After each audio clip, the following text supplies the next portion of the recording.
Well, good morning. And here we are back at the White Hart in over or under the beams that have seen so many famous people, so many famous events in the heart of this small historic town. Mirador Television, and here he is creeping in through the back as if we won't notice, is Max Hurd. And it's Max's day with us. We're going to have to shuffle around in a minute, Max, to get you in the picture. But first, we'll make sure that we give everybody the information that they're looking for first thing. And that is that it's going to be pretty miserable out there. High winds, overcast cloud, possibility of some rain. Not a very nice day indeed. And the temperature somewhere around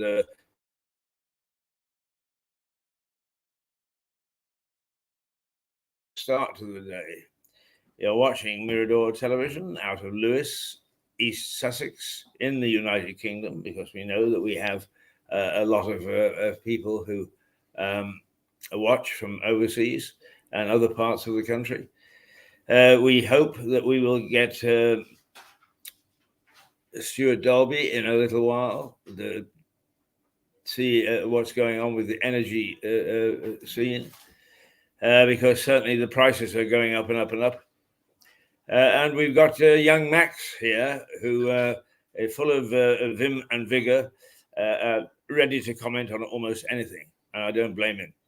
That's the vitality of youth, as opposed to the somewhat laid-back attitude of people like me, who, as you can tell, have no vitality of youth. Right, Max, can you get this all centered? Yeah, right. And, you might no you've moved the wrong way.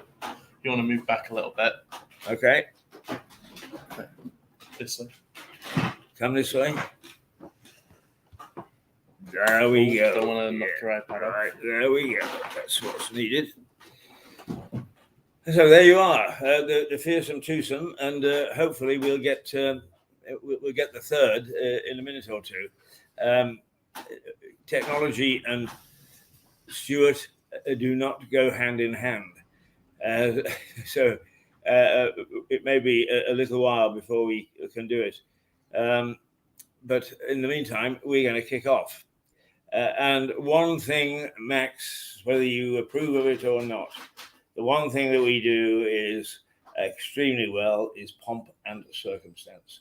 And the Queen's speech yesterday was full of colour and ritual. And one of the things that we do extremely well. The only thing missing was the Queen herself, because she was feeling not quite up to performing the duty, and she handed it over to Prince Charles. This has led to some speculation that we may be coming into a point where we would see a regency. Now, what's a regency? Well, as far as I'm aware, the last time we had a regent was when the Prince of Wales, the Prince Regent, in about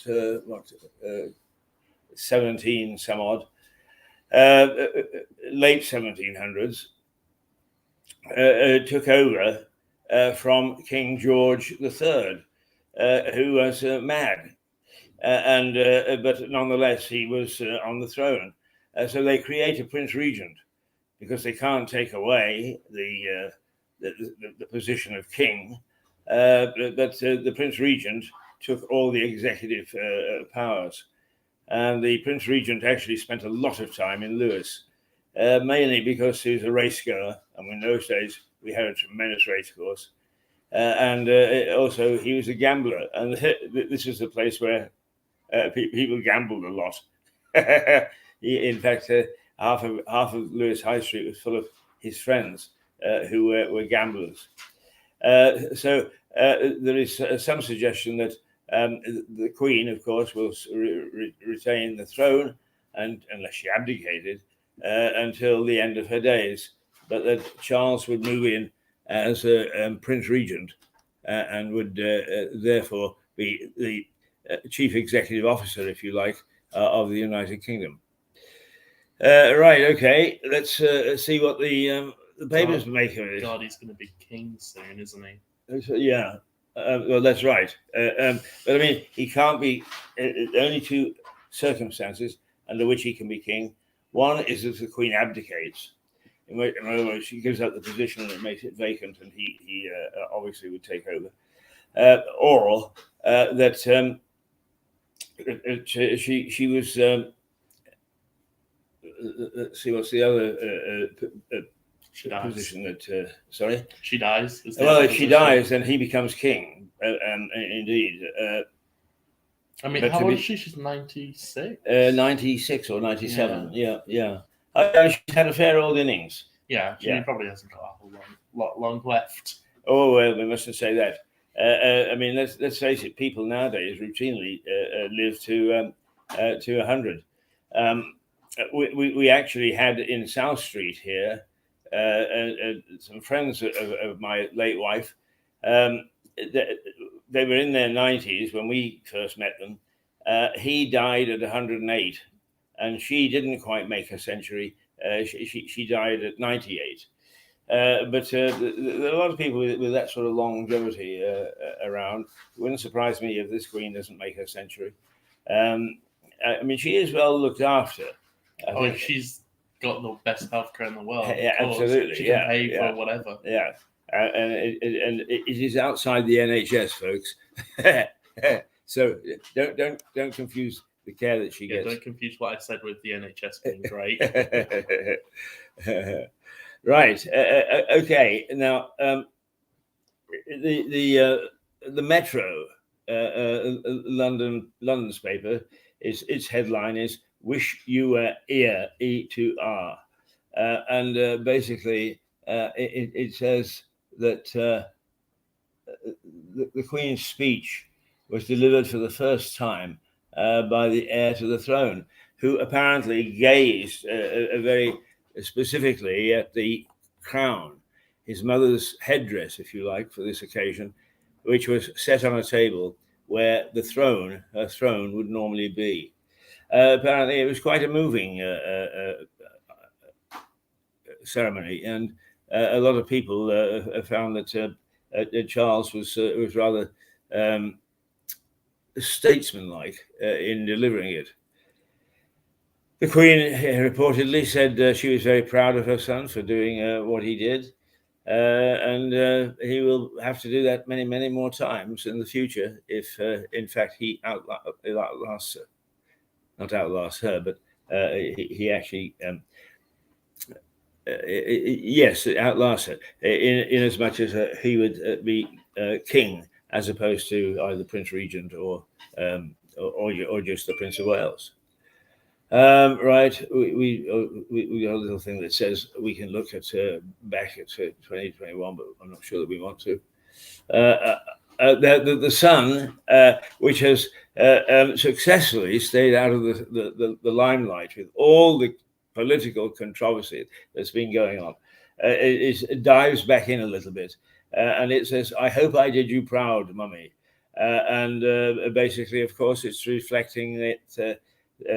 Charles is making his first ever state speech, Queen's speech, and so his mother was watching, and so he's hoping that she approves, and to all intents and purposes, she did.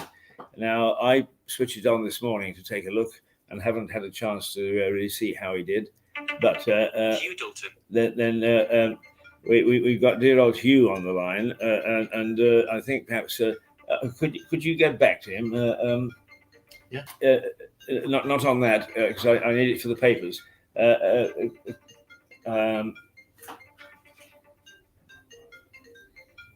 Yeah, I think we can get back on that. I saw that. Yeah, and he's undoubtedly having some problems with the link.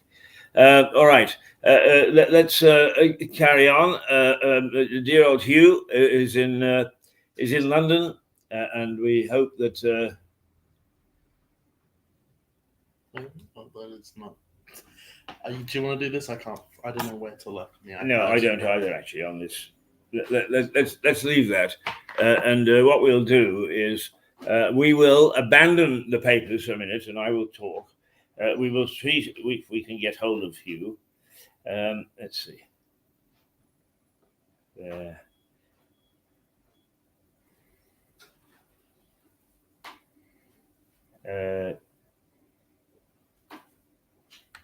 I should have been looking at the papers this morning. I completely forgot. I had plenty of time to do it on the train, but well, you do it now. Look up the papers so that we can have a sensible discussion. And what website did you use for that? I just tap in BBC papers. Right. Okay. One with all the headlines on it. Here we go.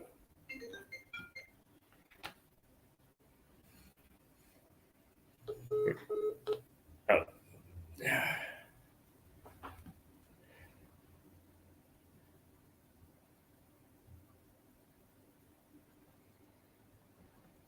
There we go. Forgive us while we get on with the not the complicated things that one has. Welcome to the EE voicemail. I'm sorry, but the person you called is not available. Please leave your message after the tone. After you finish your message, just hang up. To hear more options, please press 1. Is he supposed to be on the show today? Well, yes, absolutely. Right. Should we go for one of these quickly? Sorry? Should we go for one of these quickly? Yes, all right. We will be back in a few minutes. Yes. Do you wanna... We'll take a pause. You're quite right. A very, very good idea. So we're gonna do a quick segment, 2 minutes on military wives. So we'll do that. That's a good one, I think. Yeah, military wives. I'm Kate Barclay, Colonel Barclay's wife. We need to come up with some exciting activities while our service people are away. What about singing? I really enjoyed it. I liked the story, and I related to lots of it, having been an army wife myself. I've never been in a choir and I can't sing. It's a little bit light-hearted in parts, I thought, too light. My own experience of the army was it was far more rigid than they showed. Although I was impressed by the colonel's wife, I was married to a colonel, lieutenant colonel in the Gurkhas. There are set rules, and she had the problem that I had. The others are called other ranks. There's a hierarchy in the army, and I thought they addressed it quite well, actually. There is a difficulty there. It's nice to see a film where it's not only the central characters are women, but nearly all the characters are women. The men hardly get a look in. We know that the director, Peter Castaneo, directed The Full Monty. It is treated very much, I think, as ultimately a feel-good film with serious bits, like the Colonel's lady is grieving the loss of her son. This is about the women waiting for their men in the Afghan war. So it was given perhaps quite a light touch a lot of the time. I got a little bit tearful about them because I know the hardship that's suffered by everybody when your men go away. I was lucky my husband didn't actually go to war, but I know what it's like being on your own and being a single mother. I think they could have gone a bit deeper with that. There's a certain artificiality about the way that it is structured and told, but I think quite a lot of people will enjoy it. Particularly, it's nice to have a tribute to the military wives, the real military wives, who spend so much time on their own, worrying about their husbands, and some of them, of course, they lose their husbands. This was a feel-good film. This is about people who found something meaningful to do through an upsetting, difficult time. So it was a small conceit, but I think it was worthy. Lying in my bed, I hear the clock tick and think of you.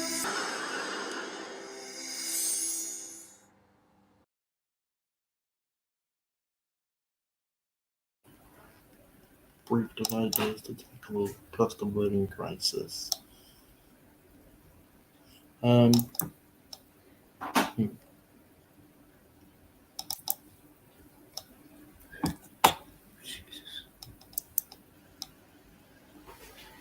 Can you do that on the iPad? Yeah, I for think some it's reason the finished. iPad isn't it doesn't seem to be geared into. We need to look at it.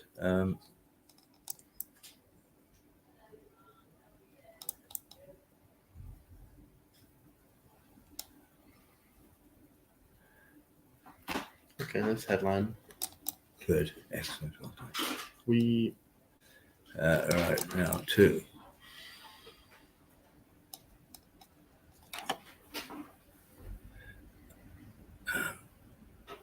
Where's D?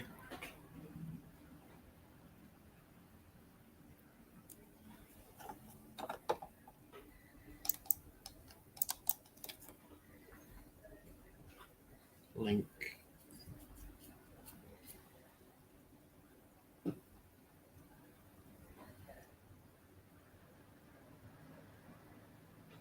What are you trying to do? V. I'm looking for V. Oh, super. Okay. Right. Okay.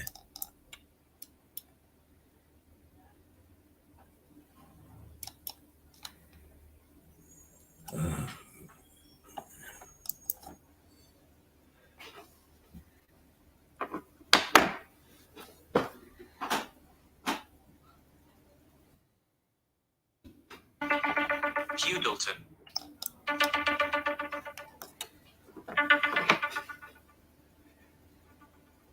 Hello. Answer. Hello. Hang on. Right. Okay. Yeah. Morning, Stuart.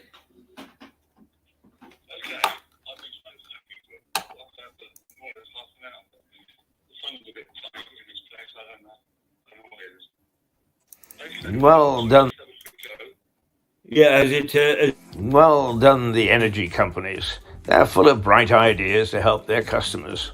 Now they've made power so expensive that for an average house, such as this, you can't afford to heat it. So you don't need appliances such as this. But that means you also don't need a fridge, because you can keep your groceries cool and fresh without it. The house is cold enough. Well done, chaps. Should be the newest Yeah. email. We're actually live at the moment, Stuart. So do not swear whatever you do.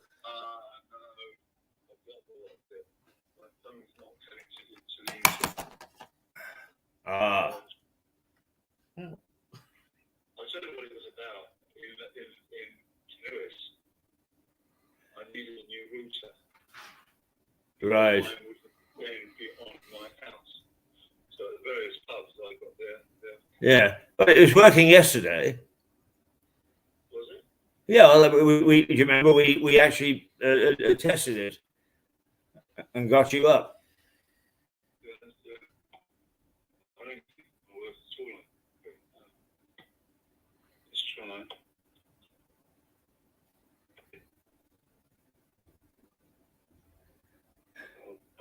Anticipation, everybody, anticipation. Will we actually get through to Stuart W., who is in London at the moment? Tension, drama. I'm just trying to think what I put out of it.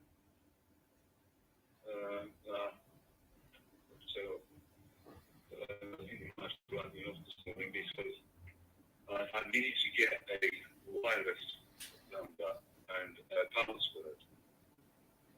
From the hotel. Yeah. Right. I'll go down and quick with it, right? All right. Well, look, come back to us when you're ready, okay? Well, if I can do it, yeah. Yeah. All right. It should be the newest email. He says, Max says it should be the newest email. Or one of the newest emails.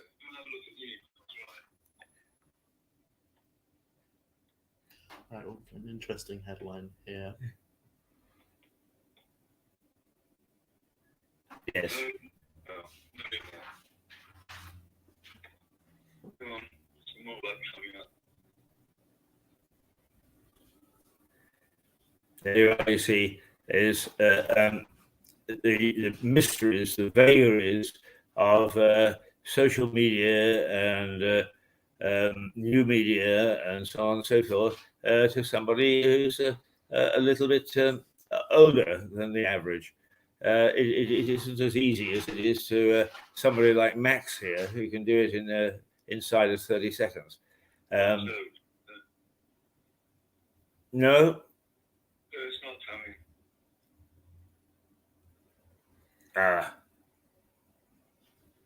Well, look, we've got the morning. Why don't you actually check with the hotel? They should be telling you how to get the internet on your phone.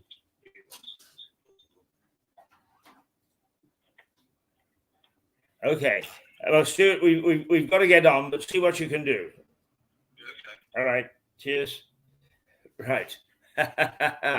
There was so much happening as well in the energy field that Stuart was very anxious to be on this morning, and also he felt that because he and I had spent so much time in Northern Ireland, that we might be able to make some informed comment on what's happening over there, where in the elections towards the end of last week, we actually got Sinn Féin with the majority number of votes in the Northern Ireland Assembly. So anyway, we'll now go to... Sorry for the technical difficulties. Sorry about that, guys. Right, so you've come up with the front page of the Times. What's on there, Max? Neighbours get the right to vote on housing plans. Aha. Now, that's quite interesting. Why have you latched onto that? Because I assumed that was already a right. I didn't know. I mean, I didn't have a house, so I wouldn't have known.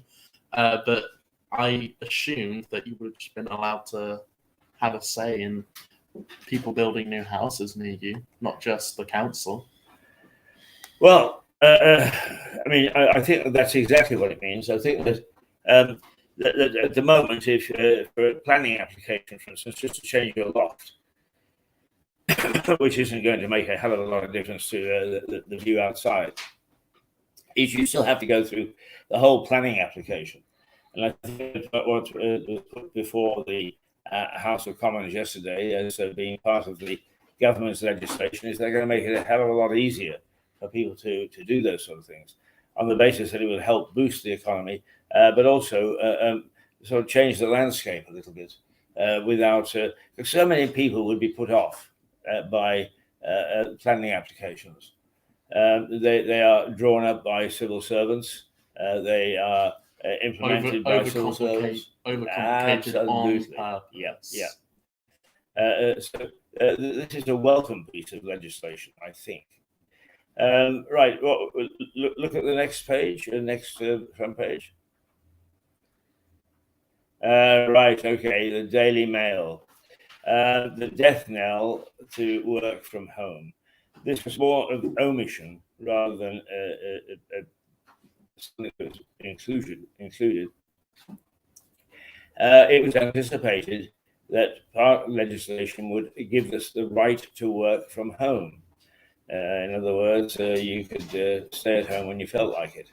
Well, that's been taken out because they figure now that an awful lot of things, such as waiting lists for the NHS and so on, and access to local governments and so on, is partly because we have no way of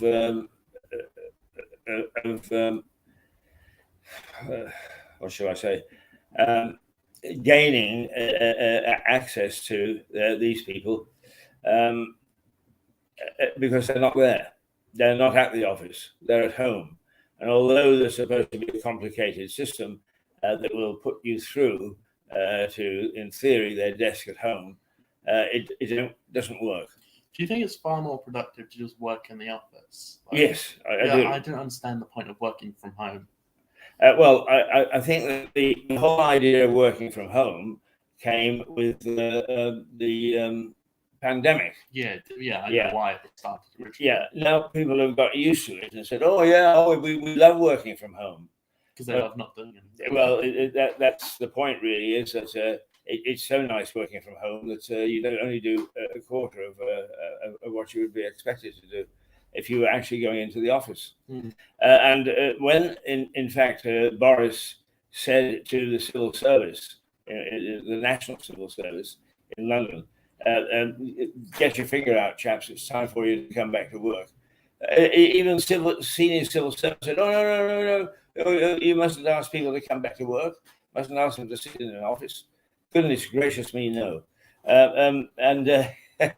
Another reason for saying working from home is because it was apparently better for climate change or something. That was also another reason to keep people at home and not going to the office. I think that there are all sorts of reasons that are given, and some of them make sense.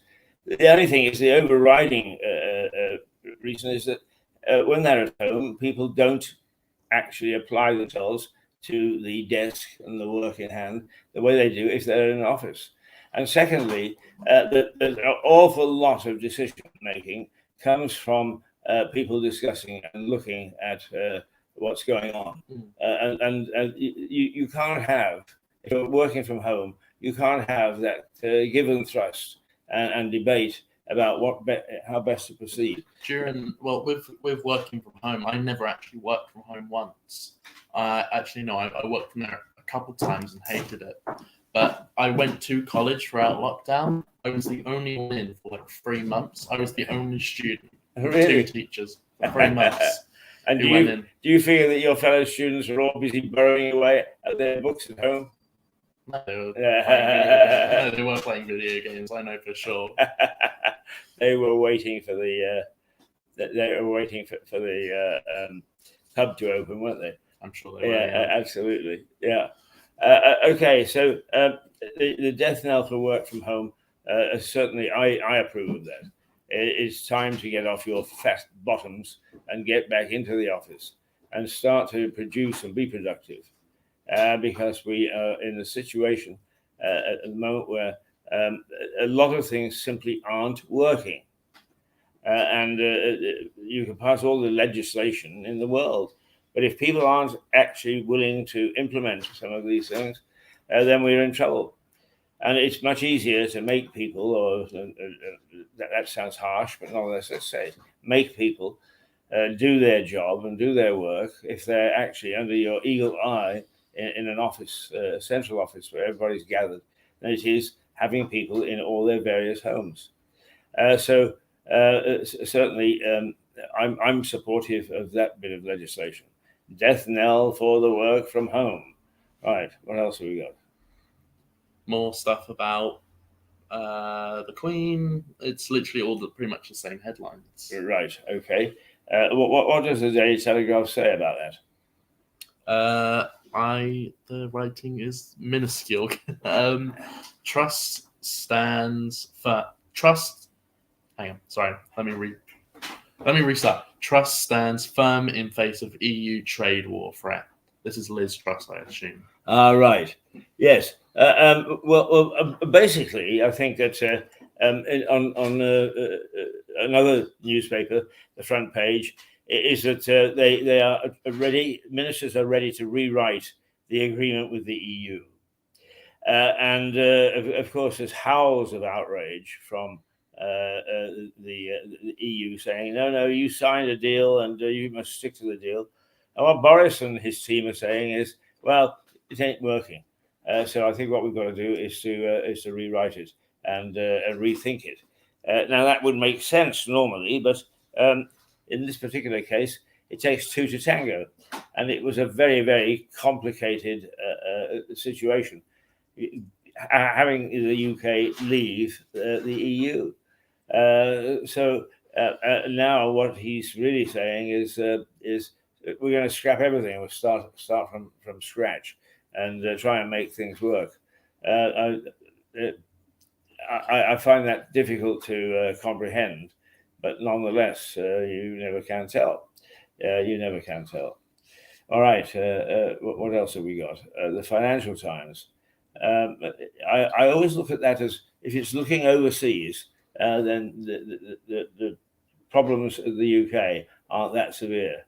What's it looking at this morning? What's it? It says, okay, all right, this is good. It says Musk pledges to reinstate Trump's Twitter account, saying it was much pledges to reverse Trump's morally wrong ban on Twitter. So he's going to bring Trump back to Twitter. Yeah. So really, that's a global issue, isn't it? Yeah. And the Americans have got a view on it, and so have we, and so on. So I think that that's not one that's going to impact on the average Financial person. Times is American, isn't it? Is the FT? No, the FT is based in Southwark in London. Oh, really? Yeah. Oh, okay. In fact, just to take a moment or two to enlighten you, the FT is actually the oldest newspaper in the world. And it was started by a gentleman called Horatio Bottomley. And Horatio Bottomley lives about 5 miles from where we're sitting. Oh, really? Indeed. And his mansion is now Bede's School in Upper Dicker. But he started 2 or 3 newspapers, one being the FT, which has lasted, and a second one being John Bull, which is a blatant attempt to rally the troops and make sure that people would go and fight in the First World War. And it did a very good job because they all marched off singing "Pack Up Your Troubles" and getting interesting attitudes and groups and so on to fight this wretched war, the war that was supposed to end all wars and didn't. When was it started? It doesn't say on the front cover. Well, usually it says at the top, founded in, but it doesn't say that here. Oh, the Financial Times? Yeah. I think it was about 1880, 1890, thereabouts. Really? Is that But Horatio was one of the great swindlers of UK history. Really? Oh, and he had a very clever way of making money. What he did was he ran competitions, and they were very popular. And so people would pay, £1 or £2 or whatever to enter the competition, and somebody would make a little bit of money. But what he was doing was he was making sure that the winners were some of the departments in his own operations, including the FT. And eventually he was caught out. But he was also an MP. And the not speaker, a conflict of interest at all.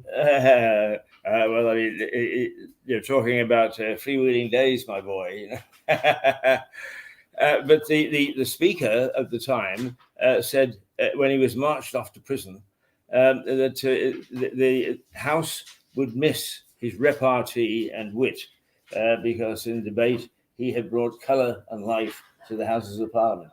Never mind that he's just been convicted of swindling huge amounts. But that was Horatio Bottomley. That is the Financial Times. But it is the oldest newspaper in the world. The Wall Street Journal is not too far behind. There had been pamphlets and sort of leaflets and that sort of thing prior to that, but it was the first real newspaper. And as Stuart says, Stuart very proudly worked for the FT. He worked there for quite a while. Yes, he was. He was there for a long while.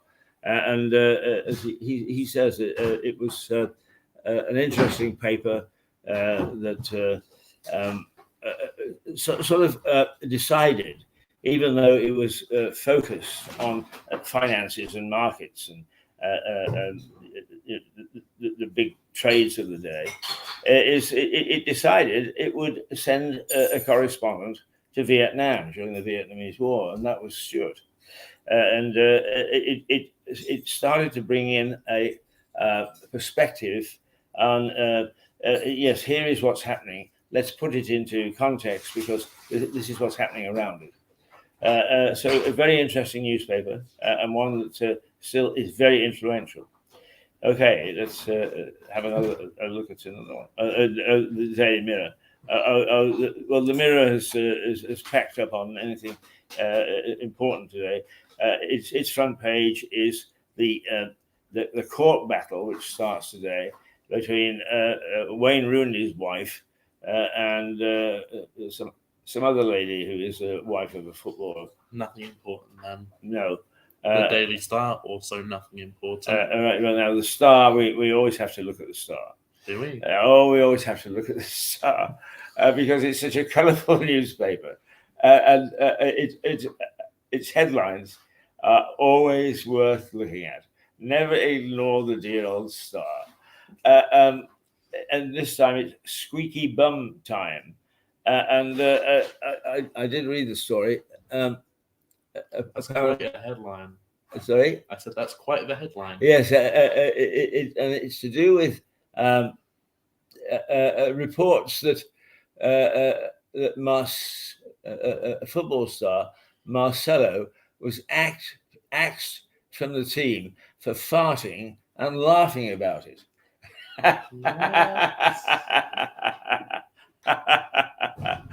So it just shows how strange in some of these sectors, in the football sector, it's apparently somebody coined this. Alex Ferguson, Manchester United fame. He was the man that said, quite often stars would be prepared to trot onto the pitch, and it was a moment of great tension, and they would suddenly need to fart. So prior to the game, he would say, this is squeaky bum time. So the Star has picked up that headline, squeaky bum time, to relate this story, which I don't think is actually going to be earth-shattering. Does this Daily Star always have stupid headlines like this? Yes, always. Always. It pays its employees, the people who write the headlines, huge amounts of money to make it as clickbait as possible. Yeah. It doesn't. You can't take it as a serious newspaper. No, well, it's not. Nonetheless, is that really all the headlines for today? It would appear so. So we were looking at two major issues: the Queen. Yes, is the big one. The Queen everyone and is talking about. The Queen's speech. Not everyone, but every paper is talking about it. So everyone's front page, it seems like. And Actually, that what bothers me about this is that those are things which, much as they are interesting, they are domestic. Good morning. How are you? All right, thank you. Are you going to come and talk one morning on your food banks? Oh, he's gone. He disappeared. The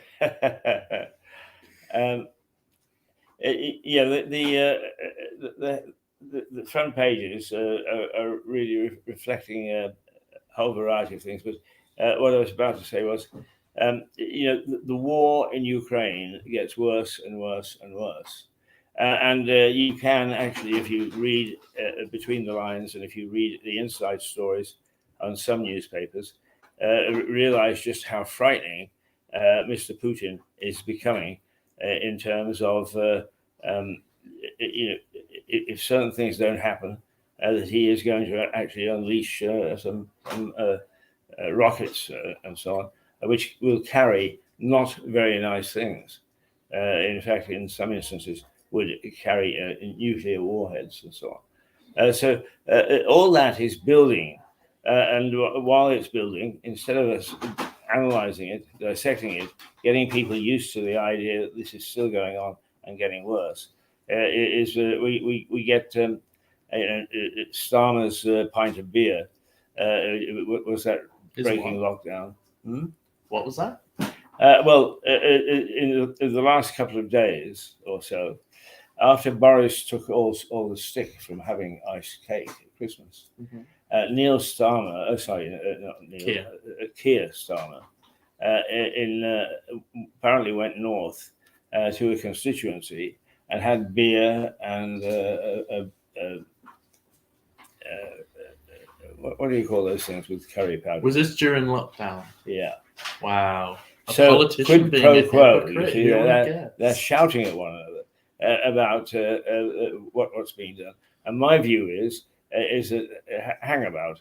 Why are you shouting about what I think are inconsequential things?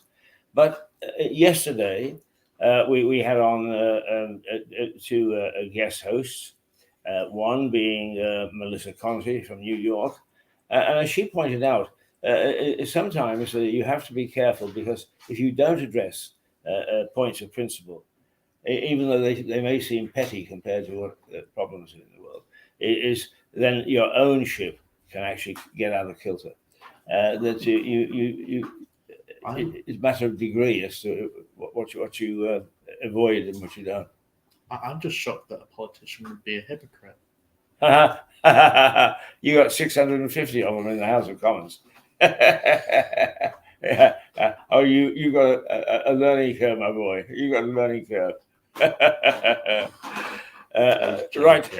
Now we need to look at the time, because it's 12 minutes past 9. We've taken a look at the newspaper. What I'm going to do now is I'm going to play something which I've been playing the last couple of days, because I'm very impressed with it. And it's also letting us know how Lewis is seen by somebody who comes in from the outside. So here we go. This is Max's Odyssey. Today, I'm in a small town called Lewis, in the south of England, just a few miles away from Brighton. I will be taking a walk through Lewis and some of the historical sites, which date back over 1,000 years in this show, Hidden in Plain Sight. One of the best things to do in Lewis is explore the streets, as there is lots of historic twittons to explore and look through. The high street is packed with small and independent shops, and there are plenty of pubs and restaurants to choose from.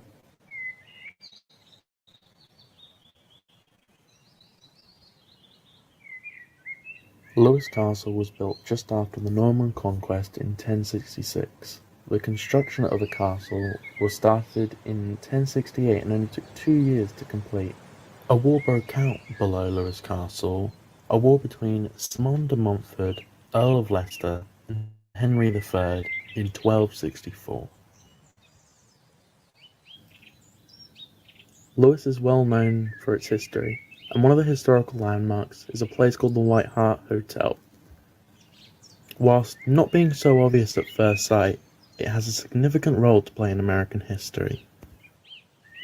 Thomas Paine was an English-born American political activist, philosopher, and revolutionary.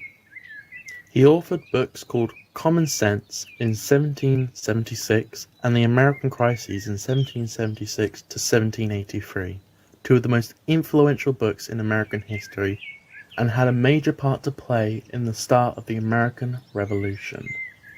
And it helped inspire the Americans in 1776 to declare independence from Great Britain. Thomas Paine also wrote a book called The Rights of Man, which is referred to as a cornerstone to modern-day democracy. And it all started in the small town of Lewis, in a room in the White Hart Hotel.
But Lewes is not just known for its history, it's also known for its natural beauty.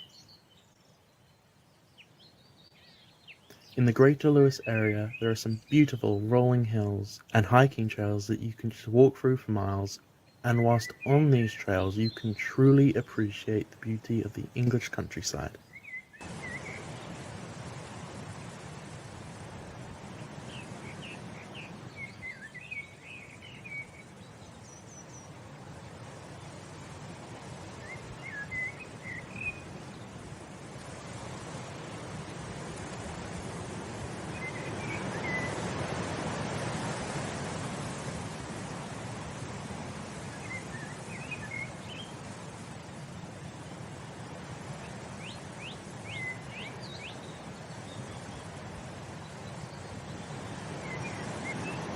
The River Ouse is one of the longest rivers in the country and goes through Lewes.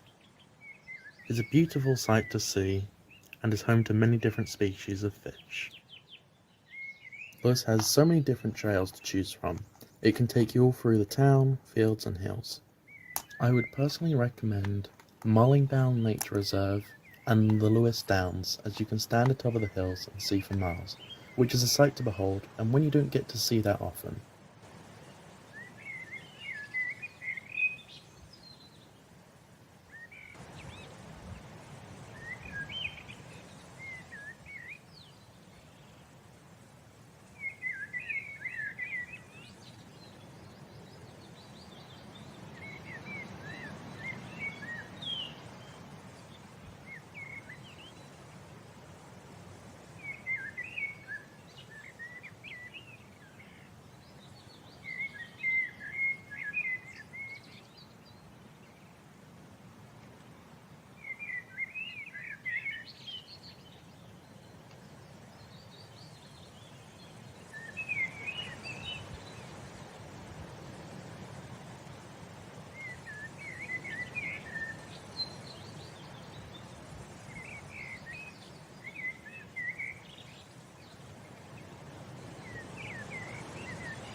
You've been watching Mirador TV, and this show, Hidden in Plain Sight by Max Hurd. Thanks so much for watching, and have a great rest of your day.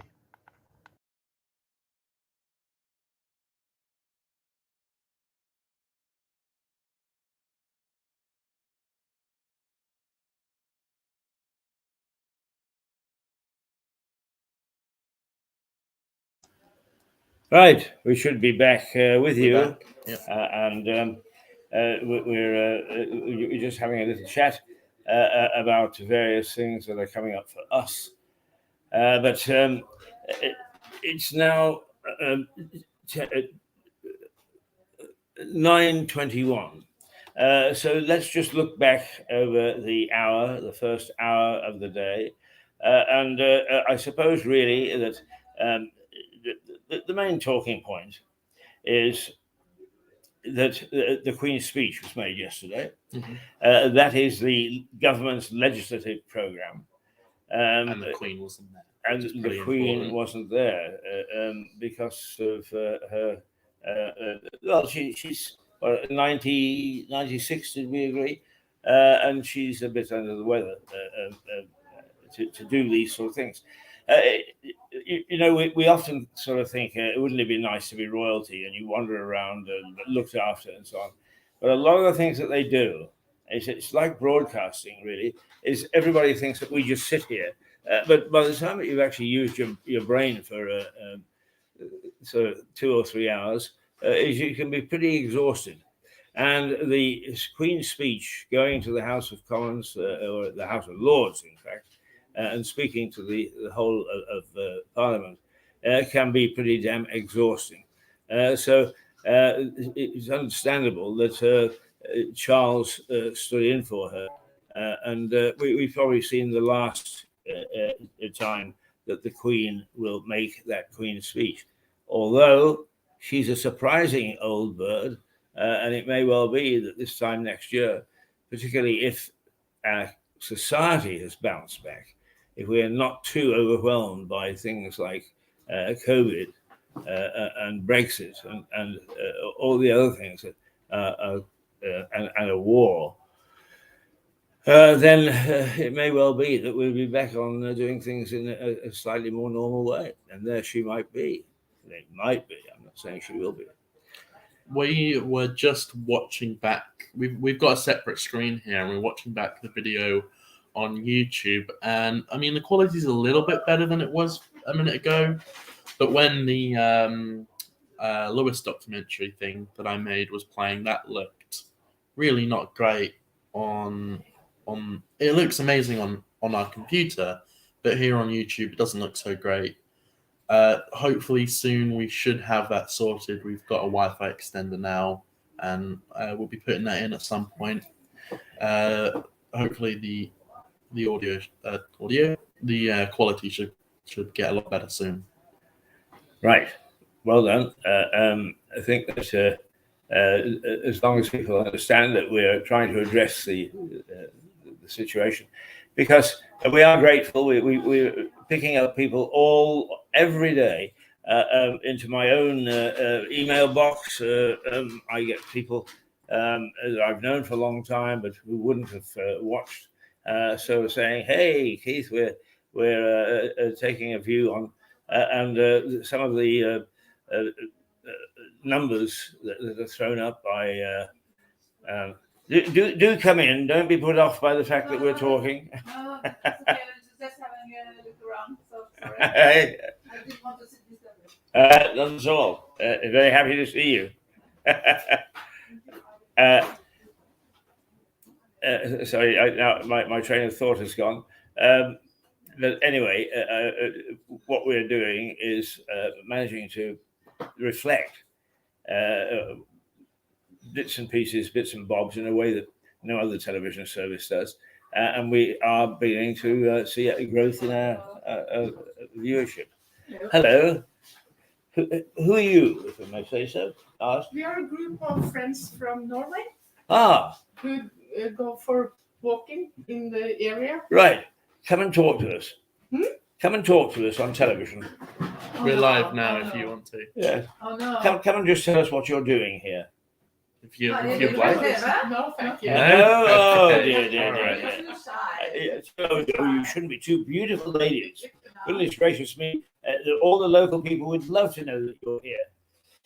They have probably met us, everybody. They met you in the street, probably. Yes. Yeah. Are you just looking around Lewis, or are you looking around the area? We're going on the walk south to Rodman. Oh, to Rodman you're going today. Yes. Oh, now that's a very interesting little village. Yeah. A very interesting little village. Yeah. There is still a mansion from King Harold, who was defeated at the Battle of Hastings in 1066. Okay. And there is a little mansion that he had there. Okay. But it's very pretty. And if you're literary at all, of course, there is the author or authoress, Virginia Woolf, who wrote a lot of her works there. Yeah.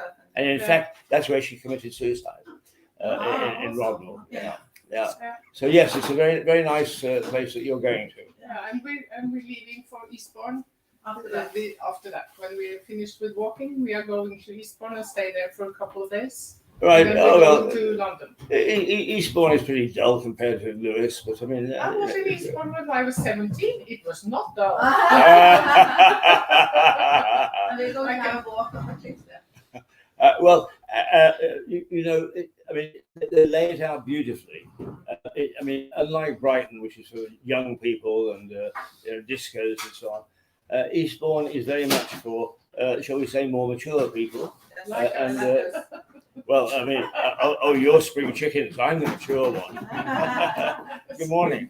I hope we didn't disturb things. You see, there's a hive of activity. And if only I could get these beautiful ladies to actually come and appear on the screen, you would see what I'm talking about. But you're from Norway. Yes. Well, how interesting. Why from Norway did you come to Lewis? Well, we just wanted to have a look around. We are a group of people and we wanted to walk along Right. I mean, did you just decide on a walking tour, or did you know about Lewis from the internet? Or there was one of us that was studying where should we go, and then he found Lewis. Ah, right. Okay. I think Lewis is surprisingly interesting. Yes.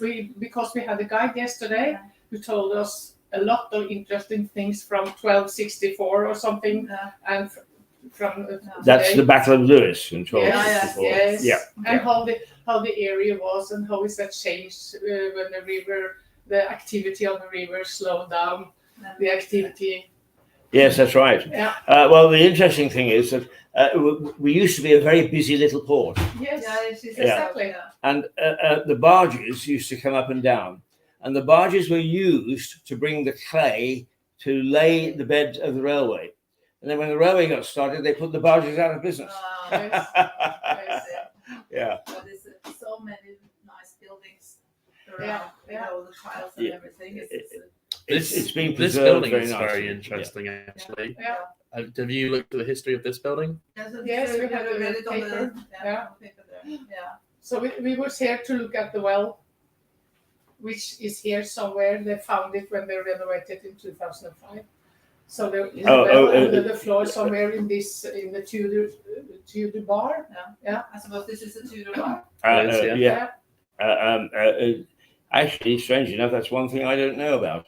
But it's on the wall there. It's on the wall. The history is on the wall. I never thought of reading a wall. No, you have to read on the wall. I must actually read that because I like to think that I'm fairly well up on Lewis history. So probably. Yes.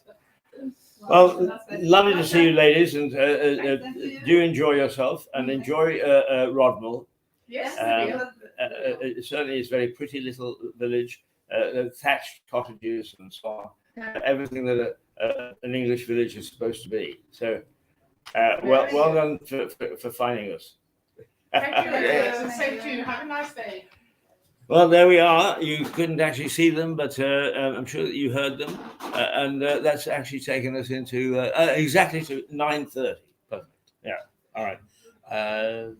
Do the outro screen and we'll be on our way. Right. Okay. What time will we be back? We'll be back in it takes us normally about 10 minutes to distribute and to gird our loins, and away we come back. So say toodle pip. Toodle pip. Toodle pip. Cheerio.